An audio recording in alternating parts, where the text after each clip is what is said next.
আসসালামু আলাইকুম, সবাই কেমন আছেন? আলহামদুলিল্লাহ ভালো আছি। তো প্রতিদিনের মতো আজও আমি সকালে আমার ডায়েটটা শুরু করব। কীভাবে কী খেয়ে ডায়েট করছি সকালে, সেটা আপনার সাথে খুব কম সময়ে দেখাই দিব। তার পাশাপাশি বাচ্চাদের জন্য যে নাস্তা রেডি করছি সেগুলোও দেখাই দেব। প্রথমে সকালবেলায় এক মগ একটা লেবু দিয়ে ভালো করে রস করে পানি নিয়েছি, সাথে লবণ দিয়ে ওটা আমি খাবো। ওইটা খাওয়ার সাথে সাথে আমার মেয়ের জন্য একটা রুটি ভেজে নিলাম, পরোটার সাথে একটু তেল দিয়ে ভেজে নিলাম, বাচ্চারা খাবে, ওদের নাস্তা তৈরি করে দিলাম। তারপরে দেখা যাচ্ছে আমি ডিমগুলো সিদ্ধ করে নিয়েছি, এখন সুন্দর করে ছুলে নেব। তো বেশ আমি প্রায় 8টা ডিম সেদ্ধ দিয়েছি, 2 হালি। এখানে বাচ্চার 2টা দিব, আর আমি 2টা করে ডিম খাবো। ওই 2টা ডিম সিদ্ধ আসলে বারে করতে খুব একটা ভালো লাগছিল না, এই জন্য একসাথে সবগুলো ডিম সিদ্ধ করে নিয়েছি। সবগুলো নিয়ে এক আমি সিদ্ধ করে ছুলে নেব। মোটামুটি 4টা আমি ডিম ছুলে নেব। বাচ্চাদের একদম আমি 2টা খাবো, ওদের কাছে 2টা দিয়ে আসবো।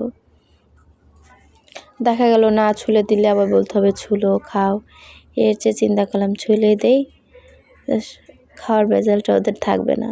ইদানিং বাচ্চাদের কিছু ওরা খেতে চায় না। যখন আমরা ছোটো ছিলাম আমরা খাইতে চাইছি খুব, হ্যাঁ, তখন এত কিছু আসলে না শখ করে এটা খাবো সেটা খাবো, বিলাসিতভাবে খাওয়া হয় না। কিন্তু ইদানিং বাচ্চাদের কী হয়েছে, খাইতে বললে তাদের খুব খারাপ লেগে যায়, তারা খাওয়ার দিতে অরুচি হিসেবে বলা চলে। যাই হোক, আমি টুকিটাকি যা কাজ ছিল একটু সেরে নিলাম। তো ক্যামেরাটা বন্ধ করতেই মনে নাই, তো চিন্তা করলাম থাক, এভাবেই থাক, কেন না আমি বন্ধ করব।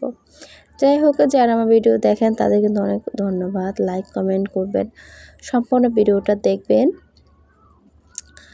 তো আমি ওদের দিয়ে আসলাম, দেশে এখন আমি খাবো। দেখতে পাচ্ছেন ডিমটা একটু ভিতরে হালকা একটু আছে, এ ধরনের ডিম খেলে বেশি ভালো লাগে, আর একটু নরম করলে আরও ভালো লাগে। বেশি সিদ্ধ করলে ডিম দিয়ে গন্ধ লাগে, আসলে ডিম খেতে না পর ডিমের প্রতি অভুক্ত চলে আসে। যাই হোক, তো প্রথমে নিয়ে আসলাম হিমালয় পিঙ্ক সল্ট, এটা দিয়ে আজকে আমি খাবো। বলতেছে তো এটা হিমালয় থেকে বানাইছে আর কি, ইত্যাদি ইত্যাদি। যাই হোক, এটা কীভাবে হলো জিজ্ঞেস না করি, এত কথা বলার দরকার নেই। আমি আমার খাওয়ানোর দরকার, তো আমি খেয়ে ফেলি ঝটপট। এটার পর কিন্তু আমার সালাদ ছিল, আমি ওটা দেখাইতে পারিনি, উপর থেকে আমার বোন ডাক দিচ্ছে, তো খুব তাড়াহুড়া করে আমি ভিডিওটা সম্পন্ন করেছি। তো বিসমিল্লাহ করে সব ডিমটা খেয়ে নিলাম। আসলে ডায়েটটা ঠিক এরকমই, আমি আরও প্রচুর পরিমাণ পানি খাবো, পানি ছাড়া আবার লাঞ্চ পর্যন্ত কিছু খাবো না। হ্যাঁ, এভাবে করে আমি ডিমগুলো খেয়ে নিব।